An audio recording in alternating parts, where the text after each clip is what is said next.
Hello मेरे प्यारे दोस्तों, वेलकम बैक टू अनदर कक्षा इन पाजी की कक्षा। लो जी, पाजी आ गया है अपने हैशटैग्स लेके और आपके बोर्ड एग्जामिनेशन में आपको बल्ले बल्ले करवाने।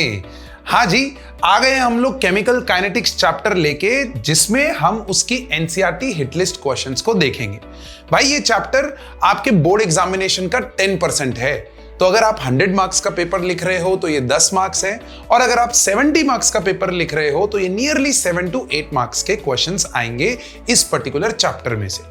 अब इस चैप्टर की खास बात ये है कि इस चैप्टर में मेजरली न्यूमेरिकल बेस्ड क्वेश्चंस आते हैं, theory based questions are not asked in the board examination. आप किसी भी बोर्ड एग्जामिनेशन का प्रीवियस ईयर क्वेश्चंस पेपर अगर आप उठा के देख लो तो आपको दिख जाएगा कि chemical kinetics is more on the numerical heavy. तो 7 मार्क के क्वेश्चंस में से या 10% ऑफ द क्वेश्चंस में से मैं ऐसा बोलूंगा कि नियरली 8% आपके न्यूमेरिकल क्वेश्चंस हैं। क्लियर है? अब before we start with this chapter, सबसे पहले आप आई बटन में जाओ और केमिकल काइनेटिक्स के वन शॉट को देख के आओ पाजी की कक्षा में, क्योंकि वहां हमने आपको इस चैप्टर के फॉर्मूलाज लिस्ट डाउन करवाए हैं। और बिलीव मी, ट्रस्ट करो, पाजी आपको बोल रहा है कि अगर इस चैप्टर के आपने न्यूमेरिकल्स के फॉर्मूलाज एक बार एक पेज पे लिस्ट कर दिए और अपने नोटिस बोर्ड पे लगा लिए, तो मैं आपको बोल रहा हूं कि आप इसके न्यूमेरिकल्स को बहुत आसानी से क्लिक कर लोगे। करेक्ट है? अब जैसे कि वहां पर यूनिक माइंड मैप्स है, वैसे ही हमारे पास यहां पर यूनिक बोर्ड एनालिसिस है। भाई इस चैप्टर में अगर हम देखें तो मेजरली कौन से ऐसे टॉपिक्स हैं जिसके ऊपर से क्वेश्चंस बनाए जा रहे हैं। सो अगेन 3 मेजर टॉपिक्स, और उनमें से भी सबसे ज्यादा मेजर ये मिडिल वाला जो है वो आ रहा है, that is nothing but integrated rate equations. ठीक है? अब इंटीग्रेटेड रेट इक्वेशंस 2 ऑर्डर्स की अपने को करनी है, that is 0th order and first order. वो इक्वेशंस मैं यहां पर लिख दे रहा हूं, k is equal to 2.303 by T log of R0 by RT। अगर ये इक्वेशन यूज करें तो ये फर्स्ट ऑर्डर है, और k equals to 1 by t R0 minus RT अगर आप यूज करो तो ये 0th ऑर्डर का इक्वेशन है। Since majority of the questions इसी के ऊपर हैं, तो मैं इसीलिए यहां पर ये फॉर्मूलाज लिख दिया है। और इसी इंटीग्रेटेड इक्वेशंस के अंदर आपका टी हाफ भी आता है। T half for first order is 0.693 by K, and T half for 0th order is R0 by 2k। Correct है? तो ये मेजरली इक्वेशंस आपके इस चैप्टर में यूज होंगी। इसके अलावा टेम्परेचर डिपेंडेंट जो क्वेश्चंस हैं उसके अंदर आपका Arrhenius equation k is equals to a dot e to the power minus EA bye RT, जिसको लॉग फॉर्म में कन्वर्ट किया है in the chemical kinetics one shot. Please वो देख के आइए, क्योंकि वही फॉर्मूला हमारे न्यूमेरिकल्स में यूज होने वाला है। करेक्ट है? Factors influencing rate of the reaction, ये तो बहुत सिंपल सा है, 5-6 फैक्टर्स हैं। अगेन वन शॉट के अंदर हमने उसको डिस्कस किया है, प्लीज उसको देखिए और बढ़िया से इस एनालिसिस को समझने की कोशिश करिए। भाई बोर्ड एग्जामिनेशन को अब रह गया है बहुत ही कम समय। भाई अब आपको खेल पलटना है भाई। अब अगर आप बहाने ढूंढ रहे हैं, अगर आप अपने प्रॉब्लम्स के बहाने ढूंढ रहे हैं इंस्टेड ऑफ फॉर्मिंग सॉल्यूशंस, तो भैया आप जा रहे हैं खड्डे में, है ना? तो पाजी की कक्षा के स्टूडेंट्स जो है ना, वो सॉल्यूशन ओरिएंटेड हैं, वो प्रॉब्लम ओरिएंटेड नहीं है। और पाजी आपके लिए मेहनत कर रहा है ना यार, पाजी मेहनत करके आपके लिए वन शॉट लेके आ रहा है, एनसीईआरटी के वो प्राइम क्वेश्चंस लेके आ रहा है जो बोर्ड एग्जामिनेशंस में बार बार रिपीट हुए हैं। उनको कर डालो और अपनी लाइफ सक्सेसफुल बना लो। चलो इसी गुड नोट से शुरू करते हैं पहला क्वेश्चन एनसीईआरटी हिट लिस्ट का, and that is nothing but question number 3.1। From the rate expression of the following reactions determine, क्या डिटरमाइन करना है? Order of the reaction, their order and the dimension of the rate constants. अब अगर आप देखोगे तो हमारे पास रेट ऑर्डर है यहां पर, राइट? रेट लॉ इक्वेशन है, और रेट लॉ इक्वेशन की जो पावर होती है वही उसका ऑर्डर होता है। बहुत सिंपल, तो ये सेकेंड ऑर्डर हो गया भाई, खत्म, कहानी ओवर। यहां पर देखेंगे तो पावर 1 और 1 है, तो 1 + 1 ऑर्डर 2 हो जाएगा, ऑर्डर 3/2 है और ऑर्डर 1 है। बहुत ही चिंदी सा क्वेश्चन, सिंपल सा क्वेश्चन। लेकिन जब एग्जाम में आता है तो एग्जाम के प्रेशर में आप इस क्वेश्चन में कुछ ना कुछ गलती कराओगे। जैसे यहां पर आपको रेट लॉ इक्वेशन ये दी होगी और आप इसका आंसर क्या लिख के आ जाओगे, फर्स्ट ऑर्डर लिख के आ जाओगे। क्यों? क्योंकि आपको ये पावर 1 दिख रहा होगा तो आप 1 लिख के आ जाओगे ना भाई, पावर को ऐड करने पे आपको ऑर्डर मिलता है। Is that clear? हां, इसी क्वेश्चन के अंदर ऐसा रेट लॉ एक्सप्रेशन दिया हो और ओवरऑल ऑर्डर ना पूछ के यहां पर बोला हो कि H2O2 के रिस्पेक्ट में क्या ऑर्डर है, तो देन द पावर इज 1। तो लैंग्वेज का बहुत ध्यान रखना इस चैप्टर के अंदर, because language is going to play a very very important role in the numerical questions of chemical kinetics. तो बस पाजी के साथ बने रहिए, आपको पाजी यहां पर गलतियां बताता जाएगा और हमारा हैशटैग तो चल ही रहा है, हैशटैग PG पाजी गलती, right. Question number 3.2, twice of A plus B goes to A to B। आपको एक रेट एक्सप्रेशन दे दिया है और K की वैल्यू दे दी है, right.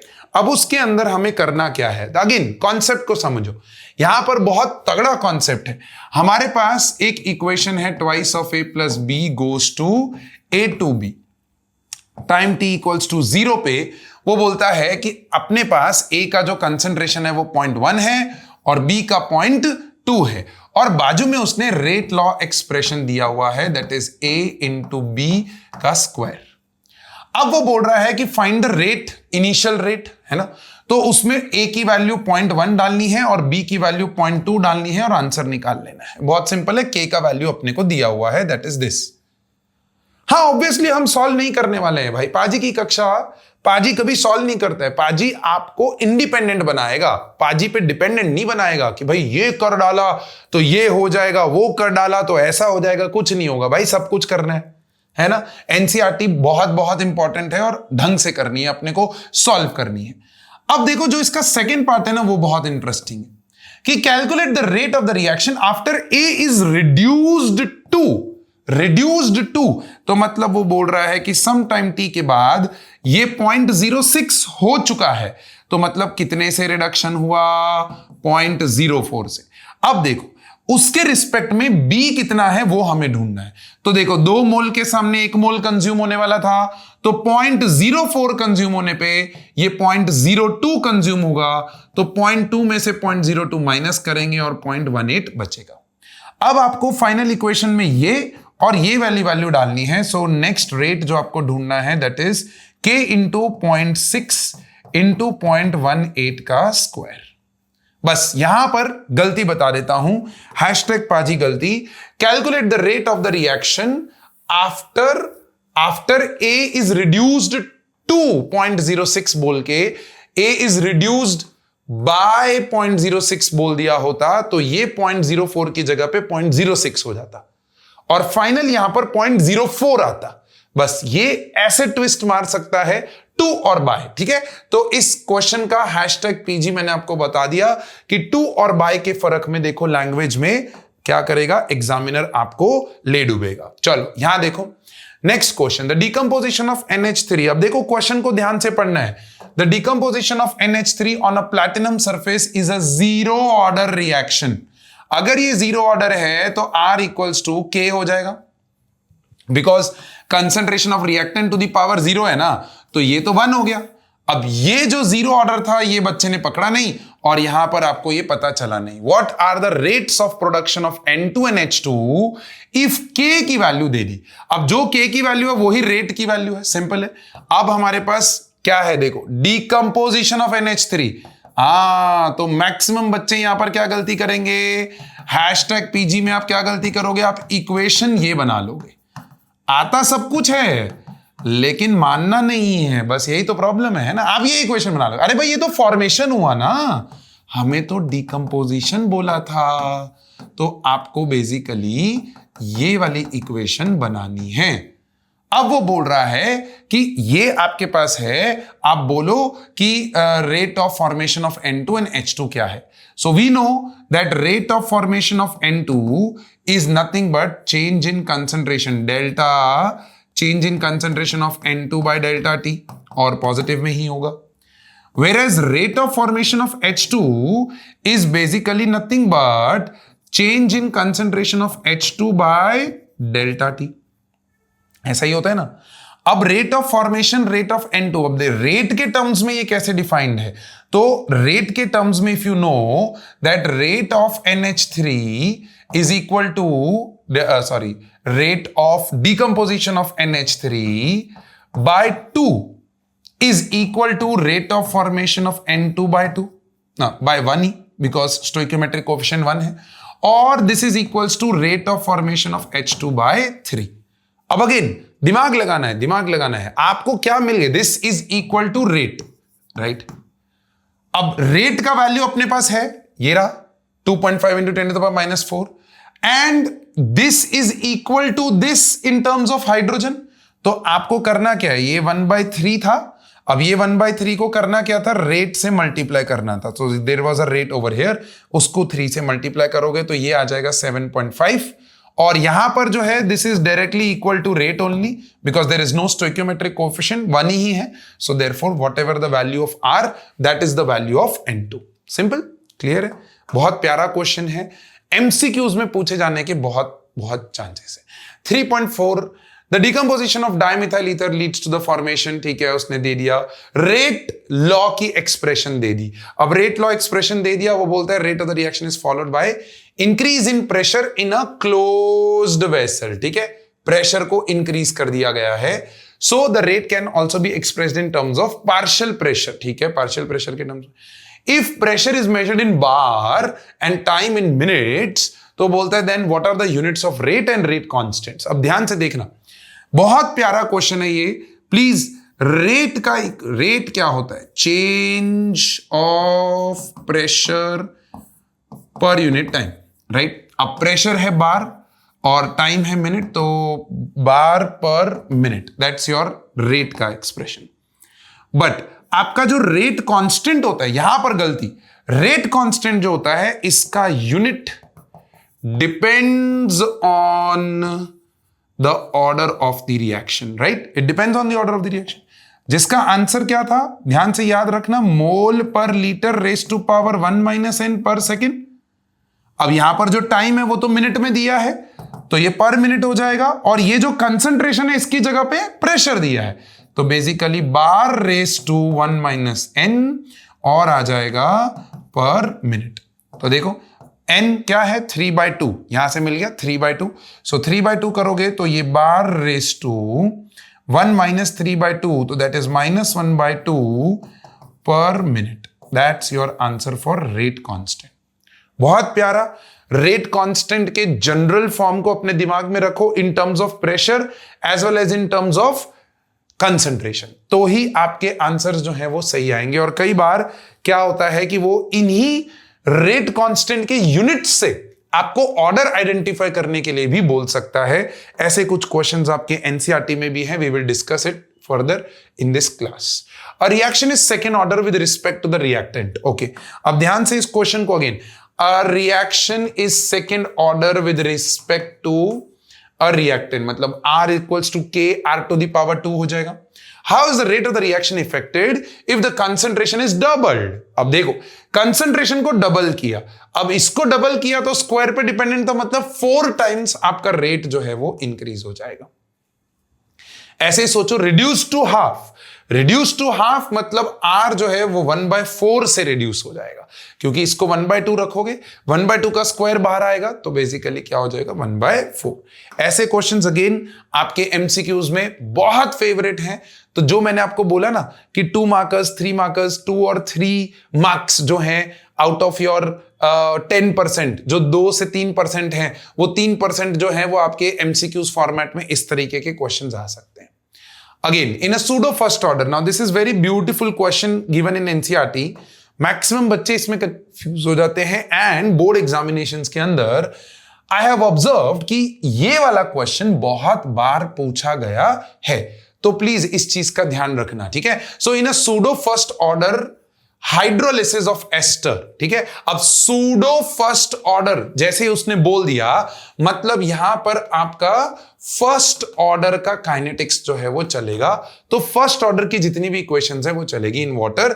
The following results were obtained, calculate the average rate of the reaction between the time interval 30 to 60 seconds, ठीक है।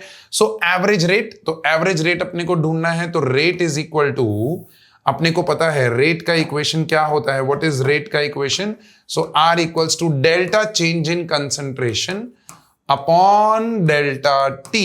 सो 30 to 60 में डेल्टा टी तो 30 आ जाएगा, और change in concentration 0.31 minus 0.17, actually final minus initial होता है, बट क्योंकि हमें वो पॉजिटिव रखना है रिएक्टेंट के टर्म्स में, यहां पर नेगेटिव आएगा, वो नेगेटिव को मैंने पहले ही अंदर मल्टीप्लाई कर दिया, तो आंसर आ जाएगा 0.31 माइनस 0.17 डिवाइडेड बाय 30। इसको कैलकुलेट करेंगे, आंसर निकाल लेंगे, और आपको इस वीडियो के डिस्क्रिप्शन में लिंक मिल जाएगा जहां से आप एनसीईआरटी के क्या सॉल्यूशंस जो हैं, पाजी के बनाए हुए सॉल्यूशंस डाउनलोड कर सकते हो। करेक्ट है।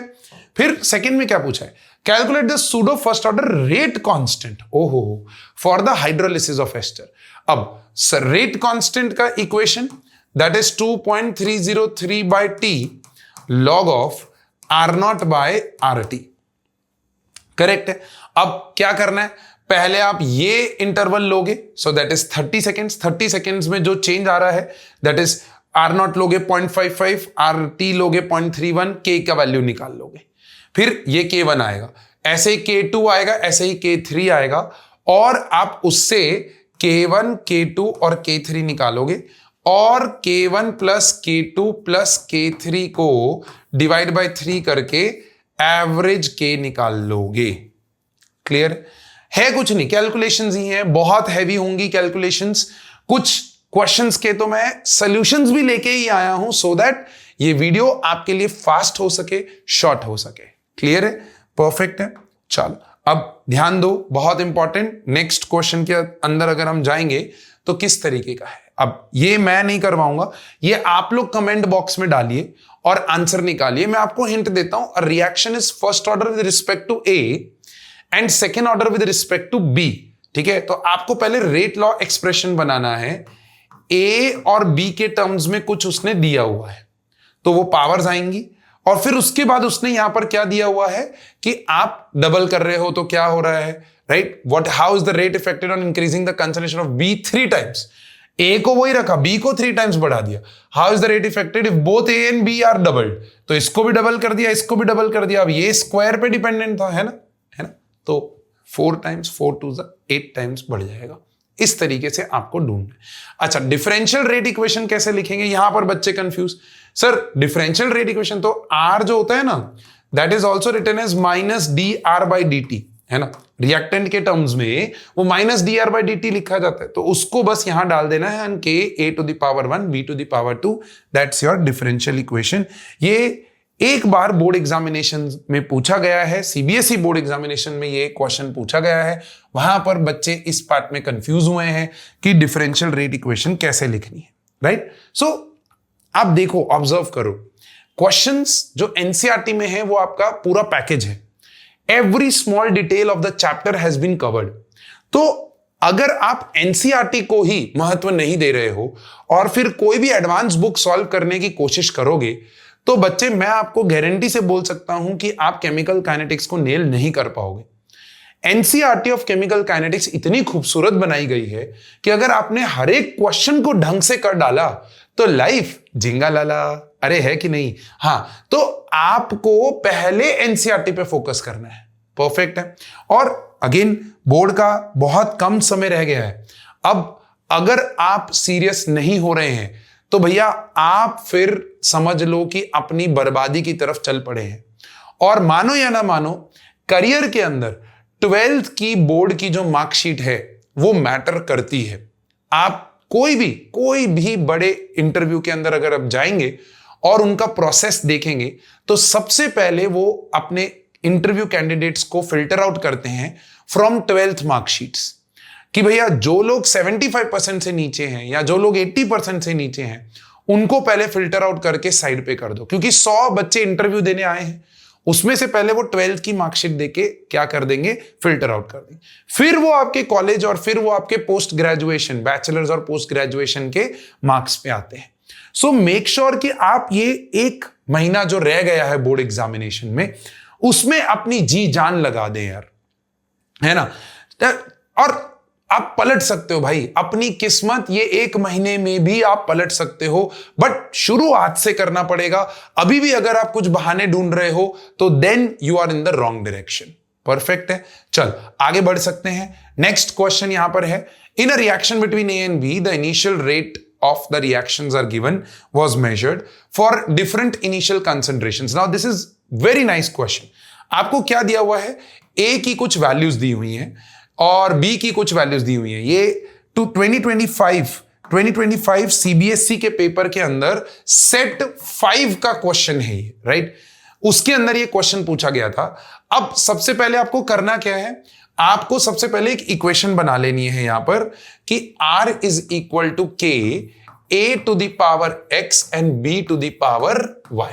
ओके, ऐसा आएगा रेट लॉ एक्सप्रेशन, क्योंकि A और B दोनों पे डिपेंडेंट है। फिर आप देखोगे कि दो वेरिएबल्स हैं और एक ही इक्वेशन है, तो हमें एक वेरिएबल को यहां से निकालना है। उसको निकालने के लिए आप क्या करोगे, आप पहले इक्वेशन चूज करोगे जिसमें A की वैल्यूज जो है वो सेम आ रही है। तो देखो ये वाला A की वैल्यू सेम है और यहां पर भी A की वैल्यू सेम है। तो आप क्या करोगे, R इक्वल्स टू K और यहां ले लोगे 0.2 to the power X and B की वैल्यू उस वक्त है 0.3 to the power Y। Similarly ये R1 हुआ, right. So this is R1। ऐसे ही R2 अगर आप देखोगे तो K ये आ जाएगा 0.2 to the power X and ये आ जाएगा 0.1 to the power Y। Now if you see, you take the ratio of this, तो K से K कट हो जाएगा, ये से ये कट हो जाएगा, एंड दिस 0.3, तो इसको मैं लिख सकता हूं 3 to the power Y, right, 3 to the power Y।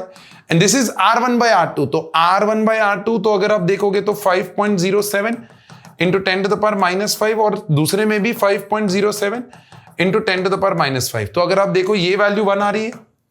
अब ये वैल्यू 1 तभी आ सकती है जब Y की वैल्यू क्या हो, 0 हो। तो आपने Y का वैल्यू तो भाई ढूंढ लिया कि भैया आपका जो B है उसकी कंसंट्रेशन पे रेट डिपेंडेंट ही नहीं है, क्योंकि उसका ऑर्डर जो है वो क्या आ रहा है, 0 आ रहा है। अब बारी आती है कि A का कैसे ढूंढे। तो उसमें आपको क्या करना है, देखो उसमें आपको एक इक्वेशन चूज करनी है, that is R1 is equal to K 0.2 to the power X and 0.3 to the power 0। तो ये तो खत्म हो गया, राइट। एंड सिमिलरली R2 देखोगे तो K 0.2 to the power X। अब अगर आपने ये भी 0.2 टू द पावर X ले लिया तो रेशो लेने पे ये कट हो जाएगा। हमको X को जिंदा रखना है तो अपने को R3 ही लेना पड़ेगा यहां पर, और B तो अपना गायब हो जाएगा, तो ये आ जाएगा 0.4 टू द पावर X। अब अगर आप देखो रेशो लेने पे ये से ये कैंसिल, ये R3 आएगा यहां पर, और ये चीज आएगी 1/2 to the power X, right, 1/2 to the power X। R1 का वैल्यू है 5.07 into 10 to the power -5 and ये है 1.43 into 10 to the power -4। Now you need to solve for X। अब मैक्सिमम बच्चे यहां पर गड़बड़ हो जाएंगे कि सर यहां तो कुछ भी ऐसा नहीं निकलेगा, देयर इज नो पॉसिबिलिटी ना। तो आपको करना क्या है, आपको दोनों साइड लॉग ले लेना है ना। दोनों साइड लॉग ले लोगे तो आपके पास आ जाएगा log 1/2 to the power X is equal to this का पूरा लॉग, है ना। अब ये लॉग की वैल्यूज अगेन आपके बोर्ड एग्जामिनेशन में आपको दी होंगी, अगर ये क्वेश्चन पूछा जाता है तो, अगर नहीं पूछा जाता है तो नहीं देने की जरूरत है। ये आ जाएगा, ये x की वैल्यू बाहर चली जाएगी, लॉग की प्रॉपर्टी लग जाएगी, x log to the power 1/2 and इस पूरे का लॉग ले लेना, ठीक है। तो वो कैलकुलेशंस में अभी टाइम वेस्ट ना हो तो उसके लिए मैंने क्या किया, मैंने आपके लिए यहां पर पूरा जो सोल्यूशन है वो लाके रख दिया है। आप आराम से यहां पर पॉज कर सकते हो और सोल्यूशन को देख सकते हो, वही किया है हमने, देखो यहां पर ये रहा। So basically 2 to the power 4/2 to the power x ना। सो उसने R3/R1 ले लिया है, R3/R1 कर दिया है हमने यहां पर इंस्टेड ऑफ R1/R3, तो कैलकुलेशन इजी हो जाती है। और फिर यहां पर लॉग के टर्म्स में आएगा और फिर एंटी लॉग लिया है लास्ट में, और उससे आपका 1.496 जो है वो आ जाएगा यहां पर। So that will be your answer over here, that will be your answer over here 1.496 which is 1.5। अब देखो इस चैप्टर के अंदर मैं रिकमेंड करूंगा कि एक या दो क्वेश्चंस ऐसे हैं जो आएंगे तो सेम वैल्यूज के साथ आएंगे, वरना नहीं आएंगे। तो उस केस में आप स्मार्ट वर्क यूज कर सकते हो। आप कैलकुलेशन दिखाओ पूरा का पूरा और लास्ट में इस आंसर को अपने दिमाग में रख के जाओ। ऐसे 2 या 3 क्वेश्चंस होंगे जिनके आंसर्स आप दिमाग में रखो, सो दैट आप अपने बोर्ड एग्जामिनेशन के अंदर कैलकुलेशंस का टाइम सेव कर सको। अब समझो इस चीज को, होता ही ऐसा जिसमें डायरेक्टली सीबीएसई या आपके कोई भी स्टेट बोर्ड एग्जामिनर्स हैं, वो डायरेक्टली एनसीईआरटी में से उठा के क्वेश्चन रख देते हैं without even changing the values, क्योंकि वो आपका कंसेप्ट चेक करना चाहते हैं, आपके कैलकुलेशंस नहीं। आप केमिस्ट्री का पेपर दे रहे हो भाई, मैथ्स का नहीं दे रहे हो। तो 99% केसेस में जहां कैलकुलेशंस डिफिकल्ट होती हैं, वहां पर एग्जामिनर क्या करता है, वो सेम क्वेश्चन रख देगा। तो उस केस में जो टॉपर स्टूडेंट्स हैं और जो अच्छा परफॉर्म करते हैं एग्जामिनेशंस में, वो लोग क्या करते हैं, वो ऐसे क्वेश्चंस के आंसर्स अपने दिमाग में रख लेते हैं, सो दैट ये लॉग और इन सब में टाइम वेस्ट ना हो और सीधा वो आंसर 1.5, ये इक्वेशन दिखा के सीधा आंसर 1.5 लिख देते हैं। हाँ, you have to make sure कि वैल्यूज क्वेश्चंस की चेंज नहीं हो रही हैं, उसका ध्यान रखना है। लैंग्वेज टू बाय वो ना हो रहा हो, वो बस आपको ध्यान रखना है। Is that okay? ठीक है, चल आगे बढ़ते हैं। नेक्स्ट क्वेश्चन, अगेन कुछ ऐसा ही क्वेश्चन, ये मैं हैशटैग बोर्ड 26 के लिए बोलूंगा कि बोर्ड के लिए बहुत ही इंपॉर्टेंट क्वेश्चन है। अगेन सेम वही फॉर्मेट में आपको जाना है और यहां पर आपको लॉग की जरूरत नहीं पड़ेगी क्योंकि 4 एक्सपेरिमेंट्स आर। पहले आप लोगे R1 एंड देखो ये R1 और R1 में नहीं, R2 में और R3 में अपना A का वैल्यू सेम आ रहा है, राइट? सो R2 बाय R3 का रेशियो ले लो तो X कैंसल हो जाएगा, और फिर उसके बाद R1 बाय R4 ले लो तो उसके बाद Y कैंसल हो जाएगा। तो एक रेशियो लेने पे X की वैल्यू आ जाएगी और दूसरी रेशियो लेने पे Y की वैल्यू आ जाएगी। यहां पर अगेन मैं आपके लिए ये क्वेश्चन को छोड़ता हूं, आप ये कमेंट बॉक्स में मेरे को डालिए। यहां पर आप बिल्कुल 100% कमेंट बॉक्स में मेरे को बताइए कि भैया आपकी A के टर्म्स में क्या ऑर्डर आया है और B के टर्म्स में क्या ऑर्डर आया है। सो आंसर आपका ऐसे आना चाहिए, A के रिस्पेक्ट में लेट्स से 1, B के रिस्पेक्ट में 2, या A के रिस्पेक्ट में 2, B के रिस्पेक्ट में 1, या 0, 1, व्हाटएवर, राइट? सो आप वो रेशियो निकाल के आंसर निकाल के मेरे को बताइए in the comment box. Please pause the video over here, interact करो इस वीडियो के साथ। I trust and trust me आप इंटरैक्शन करोगे ना पाजी की वीडियो के साथ, और उनके कमेंट बॉक्स में अगर आप कमेंट्स डालते रहोगे तो एक तो वीडियो देखने का मजा आएगा, नेटफ्लिक्स सीरीज की तरह नहीं देखोगे, और दूसरा कि आप इसी बहाने क्वेश्चंस को सॉल्व करोगे। एंड एटलीस्ट वंस भी अगर आपने क्वेश्चन को सॉल्व किया हुआ है तो आप 100% एग्जामिनेशन के अंदर इस क्वेश्चन को सही ही करके आओगे। तो pause the video over here and please solve this question and comment करो। चलो, तो आई होप आपने इधर सॉल्व करके कमेंट बॉक्स में डाल दिया है। ऐसा ही कोई question next, the reaction between A and B is first order. अब देखो आपको ऑर्डर दे दिया है कि reaction between A and B is first order with respect to A, तो R equals to K A to the power 1, and 0 order with respect to B, तो B to the power 0। अब वो बोल रहा है कि ये जो ब्लैंक्स हैं इनके आंसर्स आप निकाल दें। तो भैया एकदम लल्लू पप्पू क्वेश्चन हो गया ये तो है ना। तो यहां पर आपके पास क्या क्या दिया हुआ है आप देख लो। इनिशियल रेट दिया हुआ है, आपके पास 0.2 है, आपके पास रेट की वैल्यू है, और आराम से आप इस टेबल का यूज करके आप निकाल सकते हो कि ए का कंसंट्रेशन क्या रहा होगा। करेक्ट है? तो ये अगेन सिमिलर टाइप के क्वेश्चंस जो अभी अभी हमने ये वाला जो क्वेश्चन देखा था इसके अंदर हमने पूरा एक्सप्लेन कर दिया है। सेम वैसा ही टाइप यहां पर सेम नेक्स्ट क्वेश्चन जो अगला भी है। अब अगर आप नेक्स्ट क्वेश्चन देखेंगे, calculate the half life of a first order. अब फर्स्ट ऑर्डर दे दिया है फ्रॉम द रेट कांस्टेंट। अब फर्स्ट ऑर्डर दे दिया है और हमको ढूंढना क्या है, हाफ लाइफ। इक्वेशन लिखवा दिए पाजी ने, T half is equal to क्या होता है 0.693 बाय के। अब आपको रेट कांस्टेंट की वैल्यू दी हुई है, 0.693 बाय 200 करना है, आंसर आ जाएगा। हाँ, बस इतना ध्यान देना, यहां पर जो गलती होगी वो ये है कि पर सेकंड में दिया हुआ है और आप यहां पर कुछ और यूनिट लिख के आ जाओगे। भैया आपका टी हाफ भी सेकंड में ही आएगा, टी हाफ मिनट्स में आएगा, टी हाफ ईयर्स में आएगा। क्लियर है, परफेक्ट है। चलो आगे बढ़ते हैं। ये बहुत प्यारा क्वेश्चन है भाई। इस क्वेश्चन के ऊपर अगेन आप क्या रखेंगे, आप रखेंगे एक हैशटैग, और पाजी जब हैशटैग दे दे तो भैया आप समझ लो कि बोर्ड एग्जामिनेशन में पूछे जाने की प्रोबेबिलिटी है भाई। मैंने कभी नहीं बोला कि पूछा ही जाएगा, प्रोबेबिलिटी बहुत हाई है। और पिछले 5-6 साल के पेपर्स उठाओ, आपको दिखेगा ये same question with the same values उठा के एनसीईआरटी आपके जो एग्जामिनर्स हैं उन्होंने आपके बोर्ड एग्जामिनेशन में रखा हुआ है। तो भैया आ गया ना वो दूसरा क्वेश्चन जहां कैलकुलेशन हैवी हो जाएगा, लेकिन आपके दिमाग में वो वैल्यू होनी चाहिए कि हां इतने के अराउंड आपका आंसर आता है। हैशटैग बोर्ड इस तरीके से लिख दूंगा मैं यहां पर, half life for radio active decay. अब देखो सबसे पहले आपको क्या करना है, गिवन डेटा यहां पर निकालते जाना है। देखो टी हाफ की वैल्यू कितनी दी हुई है, दैट इज 5730 ईयर्स, ठीक है।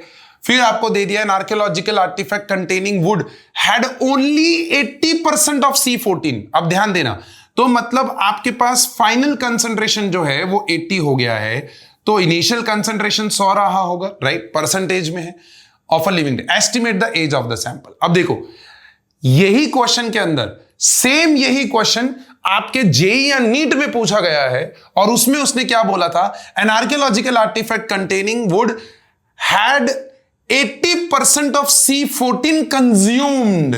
अब 80% कंज्यूम हो चुका है, तो मतलब फाइनल में आपके पास 20 बचा होगा। यहां पर बच्चे धोखा खा गए और वो आंसर रटे हुए थे, और वो आंसर आपके ऑप्शन में दिख रहा था, उसको टिक किया, +4 होने की जगह पे -1 हो गया। तो भैया ध्यान ये चीज का रखना है कि भैया 80 है, 100 है, रिड्यूस हैड 80%, तो गिवन डेटा में ये लिख लिया। अब फाइंड क्या करना है मुझे, एज ऑफ द सैंपल, मुझे टाइम ढूंढना है। So that is 2.303 by K log of R0 by RT। Clear है, तो हो गई कहानी खत्म। के ढूंढना है, तो पहले के ढूंढने के लिए टी हाफ का इक्वेशन यूज कर लेंगे। टी हाफ क्या होता है भैया, टी हाफ क्या होता है 0.693 बाय के। सो के की वैल्यू हो जाएगी that is nothing but T half 0.693 by T half. इस इक्वेशन को यहां रख दोगे और फिर वैल्यू निकाल दोगे। ये आपका 100 हो गया, ये आपका 80 हो गया, ये से ये कैंसिल हो जाएगा, log 10 माइनस log 8 कर लोगे, राइट। तो अगेन कैलकुलेशंस में ना जाते हुए मैंने यहां पर सीधा आपके लिए आंसर रख दिया है कि आप किस तरीके से इस क्वेश्चन को सॉल्व कर सकते हो। क्लियर, हमेशा ध्यान रखना कभी भी सॉल्यूशन से डायरेक्टली स्टार्ट मत कर दो, हमेशा गिवन डेटा लिखो, फाइंड करने के लिए कौन सा फॉर्मूला यूज कर रहे हो वो फॉर्मूला मेंशन करो। वो फॉर्मूला मेंशन किए बिना अगर आप अपने वैल्यूज को सीधा डाल दे रहे हो तो देयर इज अ चांस कि एग्जामिनर आपके मार्क्स डिडक्ट कर लेगा। सो प्लीज मेक श्योर आप इस चीज का ध्यान रखें। एंड देखिए यहां पर अप्रोक्सीमेट आंसर 1845 ईयर्स। तो don't waste your time into the calculations. इस वैल्यू को दिमाग में रखो क्वेश्चन के रिस्पेक्ट में। कई बार यहां पर 80% की जगह पे 90% दे दिया जाता है, तो आंसर फिर कैलकुलेट करना पड़ेगा, फिर कोई ऑप्शन नहीं है अपने पास। बट अगर 80% है तो आप इस आंसर को लिख के आ सकते हो, कोई प्रॉब्लम नहीं है। Again rate constant for the first order 60 per second. How much time will it take to reduce its initial concentration to 1/16? अब देखो जब फ्रैक्शन में दिया है तो आप गिवन के अंदर क्या अज्यूम कर लोगे, you will assume R0 to be 1। अब RT कितना हो चुका है, 1/16 हो चुका है, ऐसा ही बोल रहा है ना, वो 1/16 हो गया, तो बस हो गया। वो बोल रहा है कि रेट कांस्टेंट की वैल्यू 60 पर सेकेंड है, वो बोल रहा है how much time will it take, तो भैया time equals to 2.303 by K log of R0 by RT। अब ऐसे क्वेश्चंस में क्या गलती होगी, ऐसे क्वेश्चंस में गलती ये होगी कि डेटा के अंदर आपको बाजू में ऐसे लिख के देगा गिवन log of 2 is 0.3010, ऐसा करके दे देगा। अब जब आप इक्वेशन में वैल्यूज डालोगे तो सबसे पहले ये 2.303 और फिर दे देगा 60, फिर यहां आ जाएगा log of 1/1/16 है ना, 1/1/16 तो 16 ऊपर चला गया। अब बच्चा सोच रहा है अरे यार पाजी यहां तो log 16 आ रहा है और गिवन डेटा के अंदर तो log 2 की वैल्यू है, तो कुछ तो गड़बड़ है पाजी, हमने सही नहीं किया है। अरे थमो थमो, अरे पाजी आपके साथ है, समझा रहा है, देखो यहां पर, देखो देखो log 16 को हम लोग log 2 to the power 4 लिख सकते हैं कि नहीं लिख सकते हैं? अरे लिख ही सकते हैं भाई। हाँ, तो इसको मैं लिख सकता हूं 4 into log 2। तो एक्चुअली में मुझे log 2 का ही वैल्यू चाहिए था, बस ये दिमाग लगाना था। ये गलती यहां पर पाजी करेंगे और आप भी करोगे अपने एग्जामिनेशन के अंदर। सो प्लीज मेक श्योर कि आप ये #PG पॉइंट ध्यान रखें कि लॉग की जो वैल्यू दी है उसी के रिस्पेक्ट में अपने आंसर को सॉल्व करने मत बैठ जाओ कि यहां log 2 ही आना चाहिए था। अरे सोचो भाई कि log 2 कैसे आएगा यहां पर। Is this okay? परफेक्ट है कि log 2 इसी में से कैसे आएगा, ऐसा नहीं कि इसकी जगह पे log 2 होना चाहिए। क्लियर है? That's the #PG for this question. And दूसरा, ये क्वेश्चन मैं इसलिए लेके आया था कि भैया जब आपको परसेंटेज दिया हो तो इनिशियल 100 अज्यूम करो, जैसे हमने लास्ट क्वेश्चन में किया, और जब परसेंटेज फ्रैक्शन में दिया हो तो 1/16 अज्यूम करो। 1 and 1/16, 1/1/16 दिया है तो फिर आप इनिशियल 1 अज्यूम करो, तो आपके क्वेश्चंस जो है वो बढ़िया से सॉल्व हो जाएंगे। करेक्ट है? चलो फिर आता है यहां पर during a nuclear explosion. Again ये आपके एनसीईआरटी का क्वेश्चन नंबर 3.17 है। One of the products is SR, strontium 90 with a half life of 28.1 years. अब देखो, इफ 1 माइक्रोग्राम, तो इनिशियल 1 माइक्रोग्राम दे दिया, वॉज एब्जॉर्ब्ड, तो गिवन डेटा के अंदर आप यहां पर R0 की वैल्यू 1 माइक्रोग्राम ले सकते हो। In the bones of a newly born baby instead of calcium, how much of it will remain? अब दो जगह पे, ठीक है, how much of it मतलब अपने को RT जो है वो ढूंढना है कितने टाइम के बाद। तो केस 2 दिए हैं, सो केस 1 में T 10 years एंड केस 2 के अंदर T 60 years दिया हुआ है। अगेन ऐसे क्वेश्चंस बोर्ड एग्जामिनेशन में पूछे जाने का chance is less than 5%, I would say. बहुत बहुत बहुत कम चांस है। क्यों? क्योंकि यहां पर एंटी लॉग का यूज होगा इन द फाइनल इक्वेशन, है ना, क्योंकि फर्स्ट ऑर्डर है, न्यूक्लियर एक्सप्लोजन हुआ, strontium 90 is a radio active decay. अब रेडियो एक्टिव डीके जो है वो फर्स्ट ऑर्डर फॉलो करता है, ये कहीं पे नोट बना के लिख लो भैया। डिकम्पोजिशंस जो है वो, मोस्ट ऑफ द डिकम्पोजिशंस जो है वो आपके फर्स्ट ऑर्डर फॉलो करते हैं। क्लियर है? तो ध्यान रखना इन सब छोटी छोटी चीजों का। जितने भी फोटोकेमिकल रिएक्शंस हैं, फोटोसिंथेसिस हो गया, वो सब आपके 0 ऑर्डर फॉलो करते हैं। Hydrogen free radical halogen substitution हो गया, वो आपका 0th ऑर्डर है। तो वो चीज आपको ध्यान रखनी है, please make sure of that, right. अब T10 के लिए आपको सॉल्व करना है, K की वैल्यू जो है वो उसने दी हुई है ड्यूरिंग अ न्यूक्लियर एक्सप्लोजन। यहां पर आपको हाउ मच ऑफ इट, तो यहां पर आप, अच्छा सॉरी, K ढूंढना है अपने को, नहीं RT ढूंढना है। तो K का वैल्यू यहां पर मिसिंग है भैया।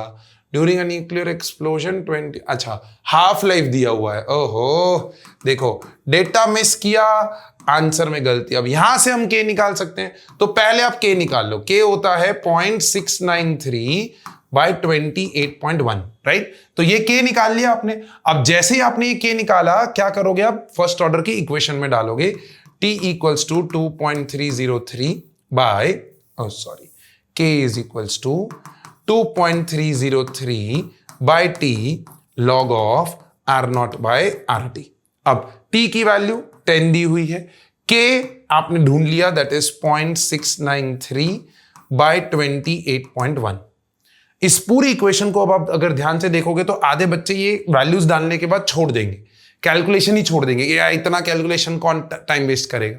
इसीलिए this is your third question, जहां पर आपके वैल्यूज जो है वो आप अपने दिमाग में रख लो, क्योंकि अगर ये क्वेश्चन आएगा एग्जैक्टली सेम वैल्यूज के साथ आएगा, वरना नहीं आएगा। तो पहले वाले T10 के केस में आपके पास आंसर आता है 0.781 एंड T60 के केस में ऑब्वियसली कम हो जाएगा, सो 0.227, राइट। तो बस ये वैल्यूज को अपने दिमाग में रखो, बाकी कैलकुलेशन मैंने बोर्ड पे रखा हुआ है, किस तरीके से वैल्यूज को इनपुट करना है वो भी हमने यहां पर डाल के रखा हुआ है। करेक्ट। चलो next 3.18, for a first order reaction show that the time required, now this is very interesting question, आपको प्रूव करना है ना। और ऐसे questions are again odd one out. ये ऐसा लगता है कि प्रूफ कैसे पूछेंगे यार केमिस्ट्री में, मैथ्स में पूछा जाता है ना LHS इक्वल्स टू RHS, यहां कैसे पूछेंगे भाई? वहीं पे आपका एग्जामिनर आपको पकड़ लेगा, बिकॉज क्वेश्चन बड़ा ही इजी सा है, बस वहां पर केस बना के आपको करना है। सो पहला केस गिवन के अंदर आपको क्या दिया हुआ है? 99% कंप्लीशन दिया है। सो यहां पर आप बेसिकली R0 को अज्यूम कर लोगे 100 और RT 99% कंप्लीट हो चुका है, मतलब 1 बचा है ना, 99% कंप्लीट हो चुका है, और T99 आ जाएगा यहां पर, टाइम 99% कंप्लीशन। और आपको प्रूफ क्या करना है? आपको प्रूफ करना है कि time required for T99 is twice, मतलब twice T99 is equal to T90। 99 complete करने के लिए ट्वाइस लगता है कंपेयर टू T90। तो दूसरे साइड पे अब इसका एक इक्वेशन बना लेंगे। So T99 would be equals to 2.303 by K log of 10 to the power 2 आएगा ना बच्चा। अब 10 टू द पावर 2 आया तो 2 बाहर चला जाएगा, 100 होगा ना, ये 100 बाय 1 तो 2 बाहर चला जाएगा, तो ये हो जाएगा 2 into 2.303 by K which is T99। फिर सामने की साइड पे T90 के लिए क्या करोगे? R0 की वैल्यू 100, RT जो है वो 10 हो जाएगा, और आपका T90 जो है उसका इक्वेशन आ जाएगा 2.303 by K log of 10 100 by 10। तो ये खत्म, तो log 10 की वैल्यू 1। अब अगर आप देखो तो 2.303K, यहां पर भी 2.303K था, और ये 2 को अगर मैं नीचे ले जाऊं तो आपके पास आ जाएगा कि T99 bye 2 is basically T90, है ना, इसी के बराबर आ जाएगा। हाँ सॉरी, ये अपने को T90 equals to twice of T90 is equals to T99। Obviously time 99 जो है वो ज्यादा होगा ना, तो टाइम 99 जो है वो ट्वाइस ऑफ T90 है, वो प्रूव करना था। So T99 equals to twice of T90, ये आपने प्रूव कर दिया। और अगेन ये क्वेश्चन के ऊपर मैं लिख दूंगा #बोर्ड, और जब जब पाजी लिख दे तब तब आपको पता है पूछे जाने की probability very very high. Correct है। चल आगे बढ़ा जाए। देखें यहां पर first order reaction takes 40 minutes for 30% decomposition, calculate T half. एकदम आसान सा क्वेश्चन है, खाली आपके पास दिमाग होना चाहिए कि टी हाफ की इक्वेशन क्या है। अब टेक्स 40 मिनट्स फॉर 30% कंप्लीशन, तो यहां से के मिल जाएगा और उस के का यूज करके आप टी हाफ निकाल लोगे। बहुत सिंपल। अब परसेंटेज दिया है तो 30% है तो इनिशियल 100 होगा, 30% डिकम्पोज हो गया है तो मतलब फाइनल 70 बचेगा। अब log 10 और log 7 आपको दिया गया होगा। फिर आता है एक बहुत ही प्यारा question, for the decomposition of azoisopropane. Now again ये क्वेश्चन आपके बोर्ड एग्जामिनेशन में क्यों बहुत हाई प्रोबेबिलिटी में पूछे जाने के चांस है, क्योंकि ये ऑर्गेनिक और केमिकल काइनेटिक्स के क्वेश्चन लिंक करता है। ठीक है, एजोआइसोप्रोपेन, आधे से ज्यादा बच्चे क्वेश्चन यहीं पे पढ़ के छोड़ देंगे। अब आप याद करो, azo group N double bond O, ऐसा है ना, N डबल बॉन्ड N, एजोडाइज है ना अमाइंस चैप्टर में। हाँ, और अगर आपको वो नहीं पता है तो भैया जाके वन शॉट देख लो ना अमाइंस का, हो जाएगा। आइसोप्रोपेन, आइसोप्रोपेन क्या होता है? C, ये this is isopropane, right. Same यहां पर भी C and C, isopropane. So this is isopropane, okay, is reduce to hexane. अब जब ये हेक्सेन जाएगा तो बेसिकली C ये आ जाएगा हेक्सेन, और साथ में क्या निकलेगा? N2, नाइट्रोजन, देखो लिखा है ना, सो N2। सो एवरीथिंग इज 1:1 का रेशियो में। Following datas are obtained. अब आपको डेटा दिया है। अब सीन ये है कि आइसोप्रोपेन जो है वो गैसियस होता है, हेक्सेन जो है वो भी गैसियस होता है, और जो नाइट्रोजन है वो भी गैसियस होता है। तो यहां पर आपके साथ वो खेल कर रहा है, और उस खेल को समझने के लिए हम चलेंगे इसके सोल्यूशन की तरफ, और उस सोल्यूशन को मैं इसलिए लेके आया हूं ताकि हम ये यहां पर क्विक कर सके। तो सबसे पहले आप initial time t equals to 0 पे P0 अज्यूम करेंगे, और P0 अज्यूम करने के बाद इसको 0 मानेंगे। ये 0 क्यों होगा भैया? क्योंकि इनिशियली तो कोई प्रेशर होगा नहीं नाइट्रोजन और हेक्सेन का। फिर P0 में से P माइनस होगा और ये PP हो जाएगा। क्यों? बिकॉज 1 से 1 बनने वाला था तो P से P, 1 से 1 बनने वाला था तो P से P। अब यहां पर जो इक्वेशन है वो बहुत इंपॉर्टेंट है, that at any time t can I say that total pressure is equal to P naught minus P plus P, जिसमें ये से ये कैंसिल हो जाएगा और मैं पी को पी टोटल और पी नॉट के टर्म्स में ला सकता हूं क्योंकि उसने पी टोटल हमें दिए हुए हैं।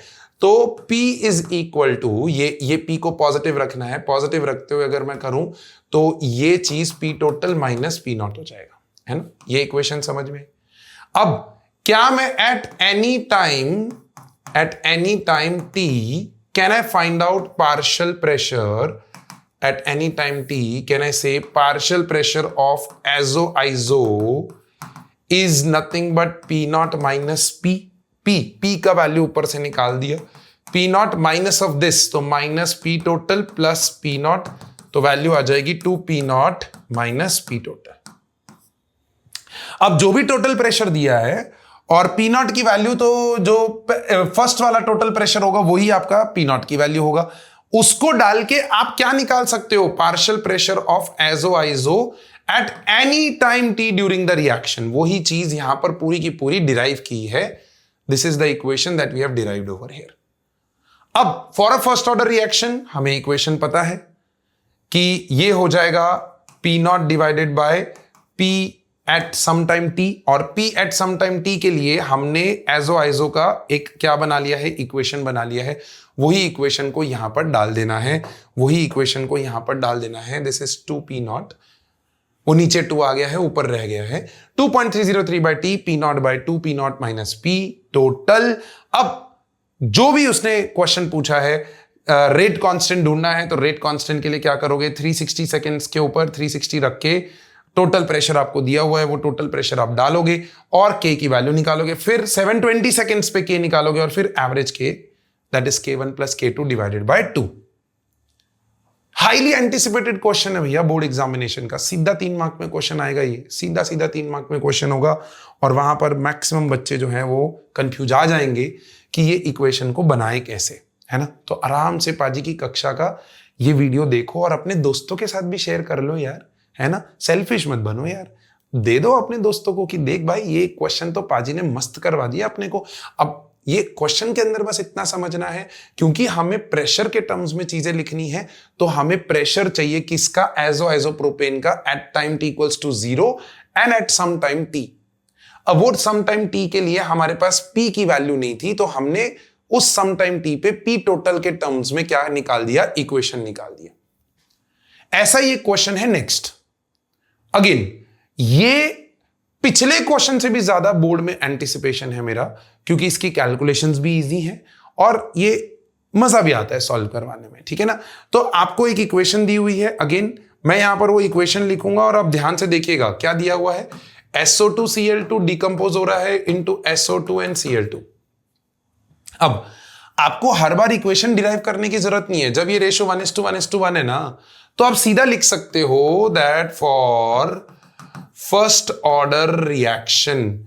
क्यों लिख सकते हो, बिकॉज एनसीईआरटी में ये इक्वेशन डायरेक्टली दी हुई है, तो आप यूज कर सकते हो, कोई एग्जामिनर उसके मार्क्स नहीं काटेगा।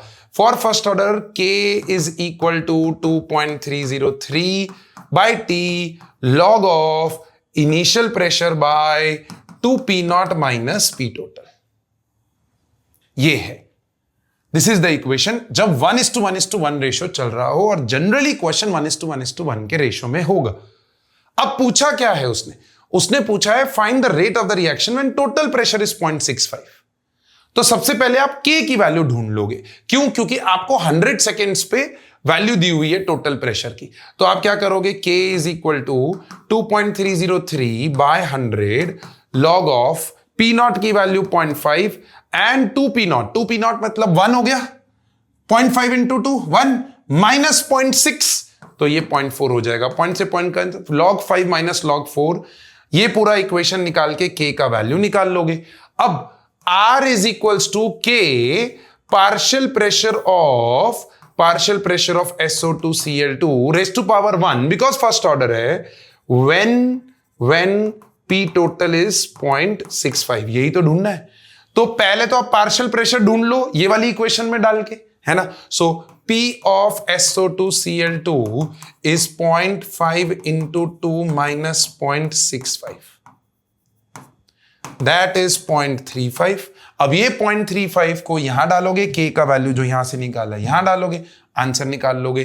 तो मेरे प्यारे दोस्त, पाजी की कक्षा पे जो बच्चे इस वक्त इस वीडियो को देख रहे हैं वो ध्यान दे, पाजी ने आपको यहां पर एक ट्रिक दे दिया, एक शॉर्टकट दे दिया कि अगर आपके पास ये इक्वेशन है तो आप 1:1:1 के रेशो के लिए अपने क्वेश्चन को शॉर्ट कर सकते हो।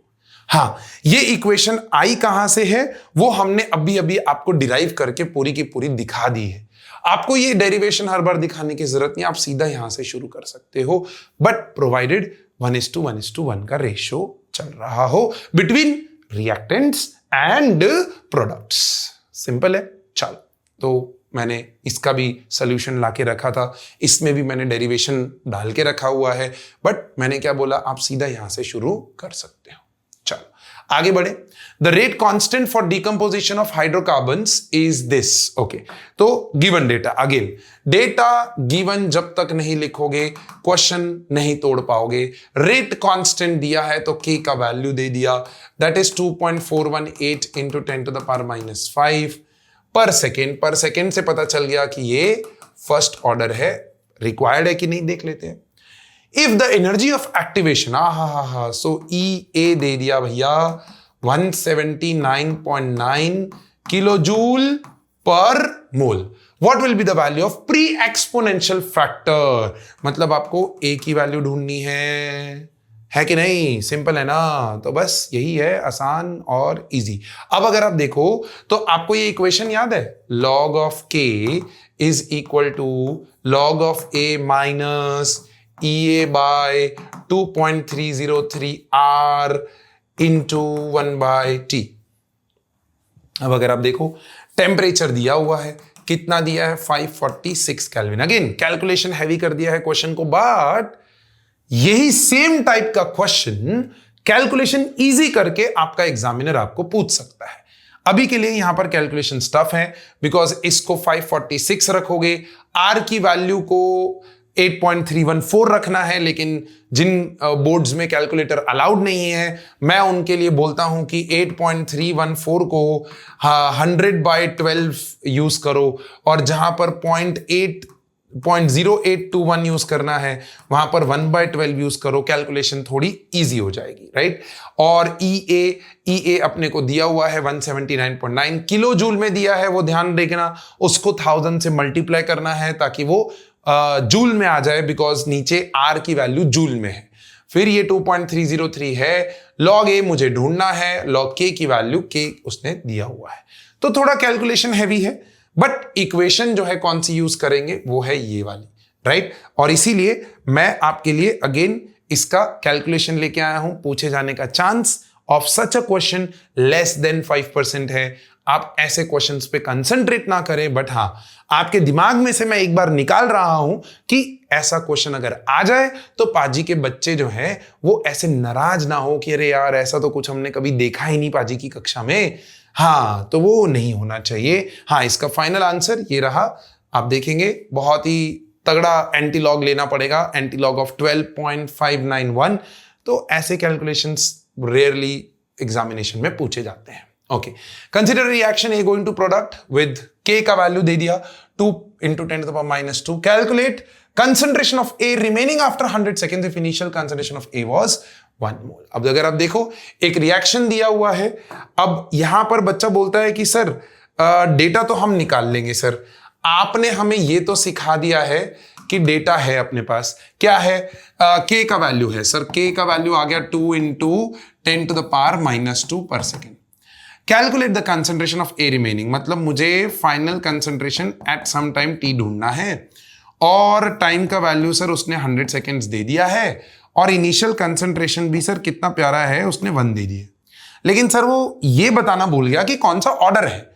नहीं, वो भूला नहीं है मेरे बच्चे, वो भूला नहीं है। यही गलती मैक्सिमम बच्चे इस क्वेश्चन में करेंगे। यहां पर सेकेंड देख के आपको क्लिक हो जाना चाहिए था कि भैया this is a first order, क्योंकि रेट कांस्टेंट का जो यूनिट है वो आपको ऑर्डर भी बताता है, और अपने सिलेबस में 0th और फर्स्ट ऑर्डर ही है। तो 0th ऑर्डर के लिए मोल पर लीटर पर सेकेंड हो जाएगा, और फर्स्ट ऑर्डर के लिए पर सेकेंड हो जाएगा, और 99% केसेस में क्वेश्चन फर्स्ट ऑर्डर के बेसिस पे होगा बिकॉज वो लॉग इन्वॉल्व करता है, राइट है। फिर अब फाइनल कंसंट्रेशन ढूंढना है अपने को, तो बस आ गया K is equals to 2.303 by T log of A0 by AT concentration. ये मुझे ढूंढना है, ये दिया हुआ है, ये दिया है, ये दिया है, वैल्यूज डालो, आंसर निकालो। यस, फाइनल आंसर एंटीलॉग में आएगा। तो अगेन एंटीलॉग जहां जहां होगा मैंने वहां पर आपके लिए आंसर लाके रख दिया है, बट आपको ये पता होना चाहिए कि लॉग और एंटीलॉग निकालते कैसे हैं यूजिंग टेबल। कि अगर एग्जामिनर का मन आया और उसने लिख दिया यूज एंटीलॉग टेबल, तो भैया उसके लिए भी पाजी की कक्षा एकदम परफेक्ट कक्षा है जिसमें आपको लॉग और एंटीलॉग की वीडियोस मिल जाएंगी। तो फटाफट से वो वीडियोस को आई बटन में देख लो, लॉग और एंटीलॉग डिस्क्रिप्शन में भी मैं डाल दूंगा, सो दैट इस चैप्टर का कहीं पे भी आप मार्क्स डिडक्ट ना कर पाए एग्जामिनर, वैसा अपने को रेडी हो जाना है। करेक्ट है। चल next question, sucrose decomposes in acid solution into glucose fructose according to the first order rate law. First order है with T half 3 hours what fraction of sample of sucrose remains after 8 hours। Fraction, हाँ अब ये देखो ये question क्यों लेके आया हूं, यहां पर आपको फाइनल कंसंट्रेशन नहीं ढूंढना है, आपको R0 बाय RT ढूंढना है। Fraction of sucrose remains, right. First order है तो यस इक्वेशन यही होगा 2.303 by T log of R0 by RT। आपको ये चीज ढूंढनी है, ये दिया है, ये दिया है, देखो 8 hours दिया है, उसको मिनट्स में कन्वर्ट करने की जरूरत है नहीं क्योंकि टी हाफ आवर्स में ही दिया हुआ है, उसमें से K का एक्सप्रेशन आ जाएगा 0.693 बाय टी हाफ और वो आवर्स में ही रहेगा तो सब कैंसिल आउट हो जाएगा। आपको फाइनली एंटीलॉग लेना होगा in that case. And again जैसे जैसे एंटीलॉग आएगा, देखो मैंने यहां पर आपके लिए आंसर रख दिया है, यहां पर आपका एंटीलॉग यूज होगा और उस एंटीलॉग की वैल्यू यहां पर डाल देंगे। परफेक्ट। चलिए next question. Now this is very very interesting question और ये बोर्ड एग्जामिनेशन में पूछे जाने की प्रोबेबिलिटी वेरी वेरी हाई है ना। डिकम्पोजिशन ऑफ हाइड्रोकार्बन दिया हुआ है और उस डिकम्पोजिशन के अंदर follows the equation this, okay, e to the power minus ये पावर है, ठीक है, ये e टू द पावर है, एनसीईआरटी का क्वेश्चन है, प्लीज ये चेक कर लीजिएगा, e to the power minus 28,000 k by T ऐसा दिया है, ओके। अब वो बोल रहा है कैलकुलेट EA। तो देखो भैया आपके पास k का एक्सप्रेशन है 4.5 इंटू 10 टू द पावर 11, ठीक है, into e to the power. अब क्या मैं इस इक्वेशन को k is equal to a dot E to the power minus EA bye RT ऐसा लिख सकता हूं बच्चा, है ना। अब ये जो EA बाय RT है इसको मैं क्या करूंगा, ये पूरी चीज को इसके साथ इक्वेट कर दूंगा और जैसे ही मैं इक्वेट करूंगा तो मेरे पास इक्वेशन बन जाएगी EA bye RT is equal to minus 28,000 by T। ये K यहां पर बेसिकली आपका टेम्परेचर का यूनिट है, जो यहां पर केल्विन होने वाला था वो उसने ऊपर ले जाके केल्विन कर दिया है। T से T कैंसिल हो जाएगा, आपको EA ढूंढना था, माइनस से minus cancel, EA is equal to 28,000 into क्या कर दोगे R इज 8.314। आपका आंसर आ जाएगा जूल्स के अंदर। थोड़ा सा अतरंगी आंसर होगा, EA के आंसर्स, एक्टिवेशन एनर्जी के जो आंसर्स हैं वो थोड़े से अतरंगी होते हैं, टेंशन नहीं लेना है, बस कैलकुलेट करना है और आंसर निकालना है। परफेक्ट है।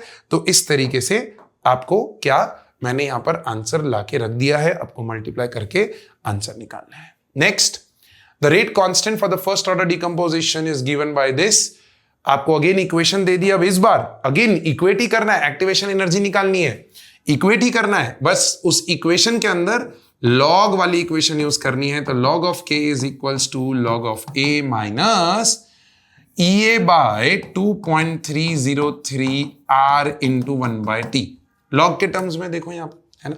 तो अगेन आपको क्या दिया हुआ है, log of k is equal to 14.34 minus 1.25 into 10 to the power 4 K by T. इस पूरी चीज को इक्वेट कर दो, एक्टिवेशन एनर्जी आ जाएगी and that will be the answer for this question. Correct है। चल आगे बढ़ा जाए, नेक्स्ट क्वेश्चन देखा जाए। The decomposition of A into product has a value of K as this at 10 degree Celsius and energy of activation दे दिया है at what temperature would K be 1.5 into 10 to the power 4। मतलब आपको T2 ढूंढना है भैया, है ना, ढूंढना है ना। तो गिवन का वैल्यू आप पहले सारे गिवन डेटा को आप निकाल लेंगे, फिर फाइंड करने के लिए आप एक इक्वेशन लिखेंगे log ऑफ K2 by K1 is equal to EA by 2.303 R 1 by T1 minus 1 by T2। So K2 दिया है, K1 दिया है, EA दिया है, R पता है, T1 दिया है, T2 अपने को ढूंढना है। इक्वेशन में वैल्यू डालो और वैल्यू डालने के बाद आंसर निकाल लो which would come out to be something like this. तो जैसा कि मैंने बोला, कैलकुलेशन करने के लिए मैं आपको हेल्प नहीं करूंगा, आपको कैलकुलेशन करने हैं और आंसर्स मैच करने हैं कि क्या आप सही डायरेक्शन में सोच रहे हो कि नहीं सोच रहे हो। और भाई जब इतना समय बाकी रह जाता है ना, तो बहाने नहीं ढूंढे जाते हैं, तो टाइम ढूंढा जाता है कि किस तरीके से मैं एवरी सेकेंड को कन्वर्ट कर दूं इनटू एकेडमिक सक्सेस, है ना। तो बस समय आ गया है खेल पलटने का, तो बस वो खेल पलट दो और इस लास्ट 1 मंथ में अपनी बेस्ट शॉट दे दो, जिससे आपके बोर्ड एग्जामिनेशन में 85% मार्क्स आ जाएं। और जैसे ही आप 85% मार्क्स ले आओगे, आपके लिए नियरली हर एक कॉलेज, हर एक यूनिवर्सिटी के दरवाजे एटलीस्ट खुल जाएंगे। बाकी फिर उनके पर्सनल इंटरव्यूज और उनके जो भी पैटर्न्स हैं उस सिलेक्शन पे डिपेंड करेगा, बट बोर्ड का कट ऑफ आप क्लियर करके बैठे होगे, that will be the advantage you guys will be having. तो माय डियर फ्रेंड्स, पाजी के छात्रों, यहां पर लगा दो पूरी एनर्जी और लग जाओ डट के, और इस 1 महीने के अंदर पलट दो जिंदगी भी और जज्बात भी, है ना। चलो let's go, let's talk about the next question, the rate of the reaction quadruples. Now this is very very interesting. देखो मैंने नीचे आंसर लाके ही रख दिया है, बट मैं आपको पहले इसका लॉजिक दे देता हूं। इट क्वाड्रुपल्स, तो मतलब अगर K1 की वैल्यू K है तो K2 की वैल्यू 4 टाइम्स ऑफ K है।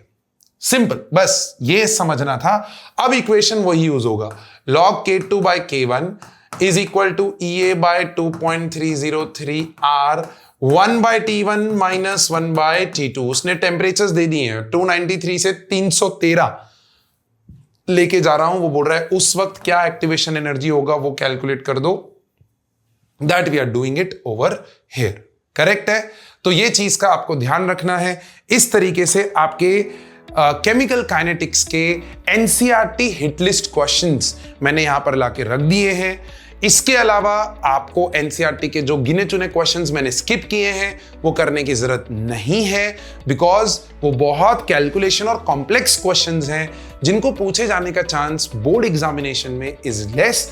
बट हाँ, बिल्कुल आपके पास समय है तो आप उसको प्रैक्टिस करिए और प्रैक्टिस करके कमेंट बॉक्स में बिल्कुल 100% आंसर डालिए। एंड मेक श्योर कि आप अपने दोस्तों के लिए दोस्त बने और इस वीडियो को अपने दोस्तों तक पहुंचाए, शेयर करें, सो दैट उनका भी भला हो। Till then you have to take care of yourself. यहां पर केमिकल काइनेटिक्स खत्म होता है। Thank you so much, God bless you, and मिलते हैं नेक्स्ट वीडियो के अंदर।